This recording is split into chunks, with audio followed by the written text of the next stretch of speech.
అందరికీ నమస్కారం. సంతోషం ఫిల్మ్ న్యూస్కి స్వాగతం. ఈరోజు సినిమా విషయాలు తెలుసుకునే ముందు సంతోషం సురేష్ యూట్యూబ్ ఛానల్ని, సంతోషం అప్డేట్స్ యూట్యూబ్ ఛానల్ని, ఈ రెండు ఛానల్ని సబ్స్క్రైబ్ చేసుకోండి. మరి ఈరోజు సినిమా విషయాలు ఏంటో ఇప్పుడు మనం చూసేద్దాం. Dress కట్సీ by KLM fashion mall.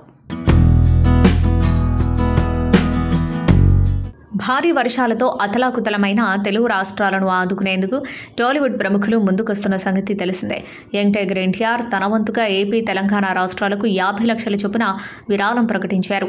ఇరు రాష్ట్రాల ముఖ్యమంత్రి సహాయ నిధులకు ఆయన ఈ విరాళాన్ని అందజేయనున్నారు. వరద బాధితులకు భారీ విరాళాన్ని ప్రకటించిన తారక్కు తెలంగాణ ముఖ్యమంత్రి రేవంత్ రెడ్డి, ఏపీ మంత్రి నారా లోకేష్ ధన్యవాదాలు తెలియజేశారు. విరాళం అందించిన మరో హీరో విశ్వక్ సేన్కు కూడా తెలంగాణ సీఎం రేవంత్ రెడ్డి, మంత్రి నారా లోకేష్ కృతజ్ఞతలు తెలిపారు. రెండు తెలుగు రాష్ట్రాల్లో గత కొన్ని రోజులుగా భారీ వర్షాలు కురుస్తున్నాయి. ఈ క్రమంలో పలు ప్రాంతాలను వరదలు ముంచెత్తాయి. దీంతో ప్రజలు తీవ్ర ఇబ్బందులు ఎదుర్కొంటున్నారు. ఈ నేపథ్యంలో వరద బాధితులను ఆదుకునేందుకు సినీ, రాజకీయ ప్రముఖులు ముందుకొస్తున్నాయి. రెండు తెలుగు రాష్ట్రాల ముఖ్యమంత్రుల సహాయ నిధికి తమ వంతు సాయం చేస్తున్నారు. ఇప్పటికే ఆయి మూవీ యూనిట్, కల్కి నిర్మాతలు ఎన్టీఆర్, విశ్వక్ సేన్, దర్శకుడు త్రివిక్రమ్, పలువురు సినీ ప్రముఖుల సాయం అందించారు. తాజాగా ఇప్పుడు నందమూరి బాలకృష్ణ సైతం భారీ విరాళాన్ని ప్రకటించారు. రెండు తెలుగు రాష్ట్రాలకు 50 లక్షల చొప్పున విరాళం ప్రకటించారు. 50 ఏళ్ల క్రితం మా నాన్నగారు నా నుదిటిన దిద్దిన తిలకం ఇంకా మెరుస్తూనే ఉంది. 50 ఏళ్ల నుంచి నా నట ప్రస్థానం సాగుతూనే ఉంది, వెలుగుతూనే ఉంది. తెలుగు భాష ఆశీస్సులతో, తెలుగు జాతి అభిమాన నీరాజనాలతో పెనవేసుకున్న బంధం ఇది. ఈ రుణం తీరనిది. ఈ జన్మ మీకోసం, మీ ఆనందం కోసం నా ఈ ప్రయాణంలో సహకరించిన అందరికీ కృతజ్ఞతలు తెలియజేసుకుంటున్నాను. ప్రస్తుతం తెలుగు నేలను వరద ముంచెత్తుతుంది. ఈ విపత్కర పరిస్థితుల్లో బాధాతప్త హృదయంతో ఆంధ్రప్రదేశ్ ముఖ్యమంత్రి సహాయ నిధికి 50 లక్షలు, తెలంగాణ ముఖ్యమంత్రి సహాయ నిధికి 50 లక్షలు నా బాధ్యతగా బాధ్య ప్రజల సహాయార్థం విరాళంగా అందిస్తున్నాను అని ప్రకటించారు. రెండు రాష్ట్రాలలో మళ్లీ అతి త్వరలోనే సాధారణ పరిస్థితులు నెలకొనాలని ఆ భగవంతుణ్ణి ప్రార్థిస్తున్నాను అని బాలకృష్ణ తెలిపారు. హీరో నాని నుంచి కొత్త సినిమా ప్రకటన ఎప్పుడొస్తుందా అని ఎదురు చూస్తున్న అభిమానుల కోసం ఆ అప్డేట్ రాని వచ్చింది. నాని 32వ ప్రాజెక్టును సెప్టెంబర్ 5న ఉదయం 11:04 లాంచ్ చేయబోతున్నారు. నాని ఇండస్ట్రీకి ఎంట్రీ ఇచ్చి 16 సంవత్సరాలు పూర్తవుతున్న సందర్భంగా ఈ ప్రకటన ఉండబోతుంది. మరి ఇంతకీ నాని చేయబోతున్న నెక్స్ట్ సినిమా శైలేష్ కొలను డైరెక్షన్లో రాబోతున్న హిట్ 3నా, లేదంటే దసరా డైరెక్టర్ శ్రీకాంత్ ఓదెలతో చేస్తున్న మూవీనా అనేది తెలియాలంటే మరికొన్ని రోజులు ఆగాల్సిందే. స్టీరింగ్ పై రక్తపు మరకలున్న నాని హ్యాండ్తో రిలీజ్ చేసిన అప్డేట్ సినిమాపై క్యూరియాసిటీ పెంచుతుంది. ఇదిలా ఉంటే తన తర్వాతి సినిమా చాలా ఇంటెన్స్గా ఉండబోతుందని ఇప్పటికే ఓ ఇంటర్వ్యూలో చెప్పి నెక్స్ట్ ప్రాజెక్టుపై అంచనాలు అమాంతం పెంచేస్తున్నాడు నాని. బ్యాచులర్ లైఫ్కు బై బై చెబుతూ మూడుముళ్ల బంధంలోకి అడుగుపెట్టాడు young and talented hero Sharwanand. గత ఏడాది జూన్ 3న రక్షితారెడ్డితో కలిసి తన జీవితంలో కొత్త జీవితానికి శ్రీకారం చుట్టాడు. తమ వైవాహిక బంధానికి ప్రతీకగా ఈ ఏడాది మార్చిలో అమ్మా నాన్నలుగా ప్రమోట్ అయ్యారు శర్వానంద్, రక్షితారెడ్డి. తమ కూతురికి లీలాదేవి మైనేని అని నామకరణం చేశారు. ప్రస్తుతం సినిమాలతో పాటు కూతురి ఆలనాపాలనలో బిజీగా ఉంటున్నాడు హ్యాండ్సమ్ హీరో. విరామం దొరికినప్పుడల్లా భార్య, బిడ్డతో కలిసి టైం స్పెండ్ చేస్తున్నారు. ఇప్పుడు కూడా తన ఫ్యామిలీతో కలిసి ఫారెన్ వెకేషన్లో ఎంజాయ్ చేస్తున్నాడు శర్వానంద్. ఎక్కడికి వెళ్ళాడో తెలియదు కానీ తన ట్రిప్కు సంబంధించిన ఫోటోలను ఎప్పటికప్పుడు సామాజిక మాధ్యమాల్లో షేర్ చేస్తున్నాడు ఈ టాలెంటెడ్ హీరో. అలా తాజాగా షేర్ చేసిన ఫోటోల్లో తొలిసారిగా తమ కూతురి ఫేస్ను రివీల్ చేశారు ఈ క్యూట్ కపుల్. ఇందులో అమ్మ ఒడిలో కూర్చుని శర్వా వైపు చూస్తూ చిరునవ్వులు చిందిస్తూ కనిపించింది లీలా. ప్రస్తుతం సెలబ్రిటీలు తమ పిల్లల ఫోటోలను రివీల్ చేయడానికి ఏమాత్రం ఇష్టపడడం లేదు. ఒకవేళ ఫోటో పెట్టాల్సి వచ్చినా ఎమోజీలు యాడ్ చేసి నెట్టింట షేర్ చేస్తున్నారు. సోషల్ మీడియా అటెన్షన్ వద్దనుకొని ఇలా చేస్తున్నారు. అయితే శర్వానంద్ మాత్రం ఇవేవి పట్టించుకోకుండా తమ కూతురు ఫోటోను సోషల్ మీడియాలో షేర్ చేసుకున్నాడు. AP deputy CM power star Pavan Kalyan పుట్టినరోజు వేడుకలు సోమవారం ఘనంగా జరిగాయి. పలువురు సినీ ప్రముఖులు, అభిమానులు, నెటిజన్స్ ఆయనకు పుట్టినరోజు శుభాకాంక్షలు తెలియజేశారు. అలాగే తెలుగు రాష్ట్రాల్లో పలుచోట్ల పెద్ద ఎత్తున అన్నదానం, రక్తదాన శిబిరాలు నిర్వహించారు. ఈ క్రమంలో నెల్లూరులో జరిగిన పవన్ కళ్యాణ్ పుట్టినరోజు వేడుకల్లో ప్రముఖ కొరియోగ్రాఫర్, జనసేన నేత జానీ మాస్టర్ పాల్గొన్నారు. ఈ సందర్భంగా జనసేన నాయకులను ఉత్సాహపరుస్తూ పవన్ కళ్యాణ్పై ఆసక్తికర వ్యాఖ్యలు చేశారాయన. 2029లో పవన్ ముఖ్యమంత్రి అవుతారు, అవుతారని, 34లో ప్రధానమంత్రి అవుతారని జోస్యం చెప్పారు. జానీ మాస్టర్ మాటలకు అక్కడున్న పవన్ కళ్యాణ్ అభిమానులు, జనసేన శ్రేణులు కేరింతలు కొడుతూ పీఎం అని కేకలు పెట్టారు. ప్రస్తుతం ఇందుకు సంబంధించిన వీడియో సామాజిక మాధ్యమాల్లో తెగ వైరల్ అవుతుంది. తమిళనాడులో రాబోయే 2026 అసెంబ్లీ ఎన్నికలను దృష్టిలో ఉంచుకుని విజయ్ నాయకత్వంలో తమిళనాడు వెట్రి కళగం పార్టీ తమ ప్రయాణాన్ని కొనసాగిస్తోంది. ఈ క్రమంలో విజయ్ పార్టీ జెండాను సెప్టెంబర్ 22న చెన్నై పన్నయూరులో ఆవిష్కరించారు. ఆ తర్వాత ఈ పార్టీ తొలి మహాసభ కోసం ప్రదేశాన్ని ఎంపిక చేసి పనులు పుసి ఆనంద్ నేతృత్వంలో తీవ్రంగా జరుగుతున్నాయి. విజయ్ తమకు సభకు తిరుచి, సేలం, తంజావూర్, విక్రమ్వాండి వంటి ప్రదేశాలను పరిశీలించారు. తమిళిగ వెట్రి కళగం నాయకత్వం సాధారణ ప్రజలు ఎక్కువగా గుమిగూడేందుకు అనుకూలమైన ప్రదేశం కావాలి, ఆ ప్రదేశం తమిళనాడులోని కేంద్ర ప్రాంతంలో ఉండాలి అనే దృఢ నిశ్చయంతో విక్రవాండిలో సభ నిర్వహించేందుకు సన్నాహాలు మొదలుపెట్టారు.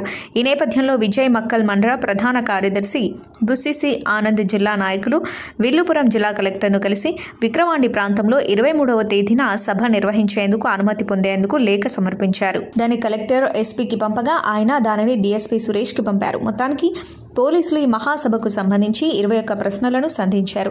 ఈ నేపథ్యంలో 23న మహాసభ జరుగుతుందా అనే టెన్షన్ నెలకొంది.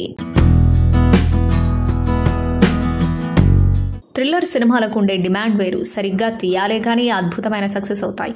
అలా ఇప్పుడు Bollywood heroine Kareena Kapoor lead రోల్లో చేసిన cinema the Buckingham murders BFI film ఫెస్టివల్లో గత ఏడాది ఈ మూవీని ప్రదర్శించారు. దీన్ని ఇప్పుడు సెప్టెంబర్ 13న థియేటర్లలో రిలీజ్ చేయబోతున్నారు. ఈ క్రమంలోనే ట్రైలర్ విడుదల చేశారు.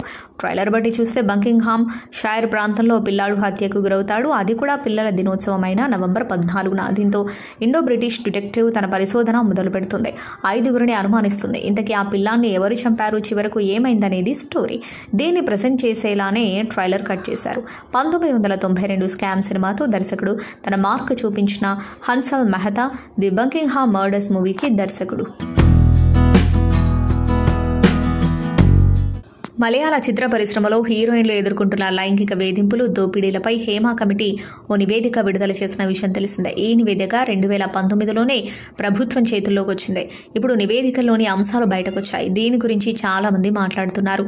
హీరోయిన్స్ చాలా మంది తమకు ఎదురైన చేదు అనుభవాలను ధైర్యంగా బయటకు చెప్తున్నారు. సమాంత కూడా మాట్లాడుతూ టాలీవుడ్లోనూ హేమ కమిటీ తరహా ఓ కమిటీని ఏర్పాటు చేయాలని చెప్పుకొచ్చింది. తాజాగా మరో హీరోయిన్ మాట్లాడుతూ తమ ఇండస్ట్రీకి కూడా ఓ కమిటీ ఏర్పాటు చేయాలని కోరింది. కన్నడ నటి శృతి హరిహరన్ మాట్లాడుతూ ఆసక్తికర విషయాలను పంచుకుంది. కన్నడలో అలాంటి కమిటీ అవసరం ఉందని ఆమె అన్నారు. హేమ కమిటీ నివేదికపై నాకు చాలా గౌరవం ఉంది. దీని గురించి మనం చాలా కాలంగా మూసిన తలుపుల వెనక మాట్లాడుతున్నాము.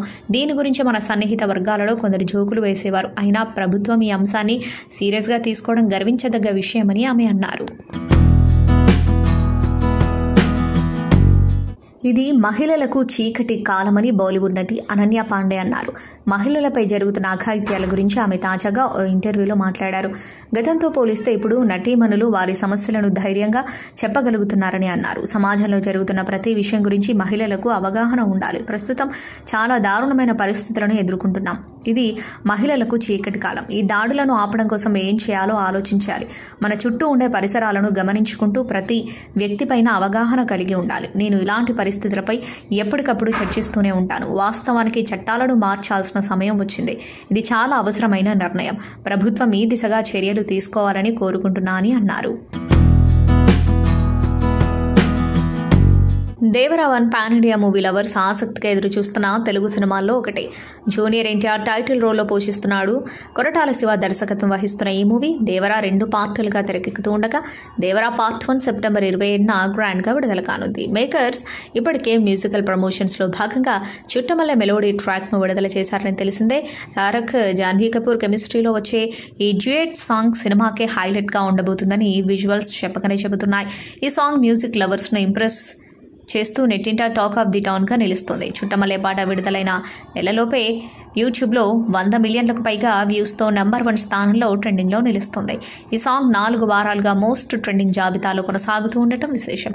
తారక్, జాన్వీ కపూర్ కాంబోను మూవీ లవర్స్ ఏ స్థాయిలో ఎంజాయ్ చేస్తున్నారో చెప్పేందుకు ఇది ఒక ఉదాహరణ. బాలీవుడ్ స్టార్ కపుల్ దీపికా పదుకొనే రణవీర్ సింగ్ త్వరలోనే అమ్మా నాన్నగా ప్రమోషన్ పొందనున్నారు. దీపికా గర్భవతి అని తెలిసిన దగ్గర నుంచి అభిమానులు ఆమె ఎప్పుడు బిడ్డకు జన్మనిస్తుందా అని ఈగర్గా ఎదురుచూస్తున్నారు. దీపికా గర్భం దాల్చినప్పటి నుంచి సోషల్ మీడియాలో చాలా ఫేక్ ప్రెగ్నెన్సీ వార్తలు వచ్చాయి. వీటన్నింటికీ ముగింపు పలికేలా ప్రసూతి ఫోటోషూట్ చిత్రాలు వైరల్ అవుతున్నాయి. ఇప్పుడు మ్యాటర్నిటీ ఫోటోషూట్ సోషల్ మీడియాలో వైరల్ అవుతున్నాయి. నిండు కడుపుతో ఉన్న దీపికా చిత్రాలపై అభిమానులు ఆనందం వ్యక్తం చేస్తున్నారు. దీపికా పదుకొనే రణవీర్ సింగ్ తల్లిదండ్రులు కావడం ఆనందంగా ఉంది అంటూ ఆ ఫోటోలను షేర్ చేస్తున్నారు. తమిళ స్టార్ హీరో విజయ్ రాజకీయాల్లోకి ప్రవేశించిన సంగతి తెలిసిందే. 2026 తమిళనాడు ఎన్నికల్లో తన తమిళ కజగం పార్టీ నుంచి పోటీ చేస్తానని ప్రకటించాడు. 2025 నుంచి పూర్తి స్థాయి రాజకీయాల్లో దిగుతాడని తమిళ మీడియా అంటుంది. ఈలోపు చేతిలో ఉన్న సినిమాలు పూర్తి చేస్తారని అంటున్నారు. విజయ్ ప్రస్తుతం వెంకట్ ప్రభు దర్శకత్వంలో ది గోట్ సినిమా చేస్తున్నాడు. ది గోట్ సినిమా సెప్టెంబర్ 5న రిలీజ్ కాబోతుంది. దీని తర్వాత ఇంకో సినిమా ఉండొచ్చు అని ఇప్పటిదాకా అంతా అనుకున్నారు. తాజాగా ది గోట్ సినిమా డైరెక్టర్ చేసిన వ్యాఖ్యలతో ఇదే విజయ్ లాస్ట్ సినిమానా అని అంతా చర్చించుకుంటున్నారు. తాజాగా ఈ cinema pre release event Hyderabad లో నిర్వహించారు. ఈవెంట్ కి విజయ్ తప్ప మూవీ యూనిట్ అంతా హాజరయ్యారు. ఈవెంట్ లో డైరెక్టర్ వెంకట్ ప్రభు మాట్లాడుతూ ఇది విజయ్ లాస్ట్ సినిమా అవ్వచ్చు, అందుకే ఈ సినిమా ఫ్యాన్స్ కి ఒక సెలబ్రేషన్ లా ఉండాలి ముందు నుంచి అనుకున్నాం. ఫ్యాన్స్ మాత్రమే కాదు ఆడియన్స్ అందరూ సెలబ్రేట్ చేసుకునేలా ఉంటుంది. ఇది విజయ్ గారికి ఒక ఫేర్వెల్ సినిమాలా ఉండాలని అనుకున్నాము అని అన్నారు. దీంతో వెంకట్ ప్రభు చేసిన వ్యాఖ్యలు వైరల్ గా మారాయి. భారీ వర్షాలకు తోడు బుడమేరు వాగు పొంగడంతో విజయవాడ నగరం నీట మునిగింది. వరద నీరు ధాటికి అపార్ట్మెంట్లు, సెల్లార్లు పూర్తిగా మునిగిపోయాయి. దాదాపు ఫస్ట్ ఫ్లోర్ వరకు వరద నీరు వచ్చి చేరింది. దీంతో అక్కడి ప్రజలు తీవ్ర ఇబ్బందులు ఎదుర్కొంటున్నారు. లక్షలాది మంది నిరాశ్రయులయ్యి ఆకలితో అల్లాడుతున్నారు. మరోవైపు వరదలో చిక్కుకున్న వారిని రెస్క్యూ బృందాలు పునరావాస కేంద్రాలకు పడవల సహాయంతో తరలిస్తున్నారు. సహాయక చర్యలు ముమ్మరంగా కొనసాగుతున్నప్పటికీ చాలా మంది సహాయం కోసం అల్లాడుతున్నారు. పాలు, నీళ్లు, ఆహారం కోసం ఎదురుచూస్తున్నారు. ఈ నేపథ్యంలో వరద నీటితో సామాన్యులతో పాటు సెలబ్రిటీలు ఇబ్బంది పడుతున్నారని అర్థమవుతుంది. తాజాగా Bigg Boss Telugu season 7 fame ప్రముఖ యూట్యూబర్ టేస్టీ తేజ తన సోషల్ మీడియా ఖాతాలో ఒక వీడియోను పోస్ట్ చేశారు. అందులో చైతన్య అనే వ్యక్తి తాము వరదలో చిక్కుకుపోయామని తమను ఎవరైనా ఆదుకోవాలని కోరుతున్నాడు. విజయవాడలో ఔటర్ రింగ్ రోడ్డు సమీపంలో కొత్తగా నిర్మిస్తున్న ఫ్లైఓవర్ సమీపంలోని వైఎస్ఆర్ కాలనీలో ఉంటున్నామని, తమ ఇంటిని భారీ వరద చుట్టుముట్టిందని బాధితుడు వాపోయాడు. 10 రోజుల క్రితమే పుట్టిన బిడ్డ, పాప, హార్ట్ పేషెంట్స్, పసిపిల్లలు, ఆడవాళ్లు అంతా ఇరుక్కుపోయామని, 3 రోజులుగా తిండి నీరు లేక ఇబ్బంది పడుతున్నామని బాధితులు వాపోయారు. టాలీవుడ్ హీరో వరుణ్ తేజ్ నటిస్తున్న తాజా చిత్రం మట్కా. పలాస 1978 ఫేమ్ కరుణ్ కుమార్ దర్శకత్వం వహిస్తున్నాడు. పీరియాడిక్ బ్యాక్ డ్రాప్ లో తెరకెక్కుతున్న ఈ చిత్రంలో మీనాక్షి చౌదరి, నోరా ఫతేహి హీరోయిన్లుగా నటిస్తున్నారు. ఇప్పటికే లాంచ్ చేసిన మట్కా టైటిల్ టీజర్ సినిమాపై అంచనాలు పెంచుతూ సూపర్ బజ్ క్రియేట్ చేస్తుంది. తాజాగా ఈ చిత్రం ఆడియో రైట్స్ భారీ మొత్తానికి అమ్ముడుపోయాయన్న వార్త ఒకటి నెట్టింటా హల్చల్ చేస్తుంది. ఆడియో రైట్స్ ను popular music label Aditya music దక్కించుకోగా 3.6 కోట్ల భారీ మొత్తానికి రైట్స్ ను కొనుగోలు చేసినట్టు ఇన్సైడ్ టాక్. ఈ ఫిగర్ వరుణ్ తేజ్ కెరీర్ లోనే అత్యధికం కావడం విశేషం. వరుణ్ తేజ్ కెరీర్ లోనే అత్యంత భారీ బడ్జెట్ తో తెరకెక్కుతున్న ఈ మూవీలో వరుణ్ తేజ్ 4 డిఫరెంట్ గెటప్స్ లో కనిపించబోతున్నాడని తెలుస్తోంది. ఈ చిత్రాన్ని వైరా ఎంటర్టైన్మెంట్స్ బ్యానర్ పై తెరకెక్కిస్తున్నారు. మేకర్స్ ఇప్పటికే ఈ సినిమా కోసం డిజైన్ చేసిన 1980 బ్యాక్ డ్రాప్, వైజాగ్ లొకేషన్స్ కు సంబంధించి స్పెషల్ గ్లిమ్స్ వీడియో కూడా నెట్టింటా వైరల్ అవుతుంది. టాలీవుడ్ నటి నిహారిక కొనిదెల సమర్పణలో యదువంశీ దర్శకత్వం వహించిన చిత్రం committee Kurrollu. Sri Radha Damodar studios banner పై పద్మజ కొనిదెల, జయలక్ష్మి నిర్మించిన ఈ మూవీ ఆగస్టు 9న విడుదల కాగా సూపర్ టాక్ తెచ్చుకుంది. ఓట్లు కొనేసిన తర్వాత ప్రజలకు మంచి చేయని రాజకీయ నాయకులను నమ్మొద్దంటూ గొర్రెల్లా కాకుండా మంచి చెడులను విశ్లేషించుకొని ఓటు వేయాలనే సందేశంతో రూపొందించిన ఈ మూవీపై ఇప్పటికే టాప్ సెలబ్రిటీలు మహేష్ బాబు, ఎస్ఎస్ రాజమౌళి, సుకుమార్, నాని, దేవిశ్రీ ప్రసాద్, రామ్ చరణ్ ప్రశంసల వర్షం కురిపించారు. థియేటర్లో సందడి చేస్తున్న ఈ సినిమాకు సంబంధించి ఓటీటీ అప్డేట్ వచ్చింది. తాజా సమాచారం ప్రకారం ఈ చిత్రం సెప్టెంబర్ 12న ఓటీటీలో సందడి చేయనుంది. మరోవైపు ఈ టీవీలో టెలివిజన్ ప్రీమియర్ కానుండగా త్వరలోనే తేదీపై కూడా క్లారిటీ ఇవ్వనున్నారు makers. Santosham Suresh YouTube channel ద్వారా ఎక్స్క్లూజివ్ ఇంటర్వ్యూని, ఎక్స్క్లూజివ్ లైవ్ షోస్ని, ఎప్పటికప్పుడు కొత్త కొత్త విశేషాలను మీకు అందించడం జరుగుతుంది. మీ మొబైల్లోని యూట్యూబ్కి వెళ్ళి సంతోషం సురేష్ అని టైప్ చేయండి, అలాగే సంతోషం అప్డేట్స్ అని టైప్ చేయండి. ఈ 2 ఛానల్ సబ్స్క్రైబ్ చేసుకోండి, ఎప్పుడు సబ్స్క్రైబ్ చూసేయండి. Thank you. Dress కట్సీ by KLM fashion mall.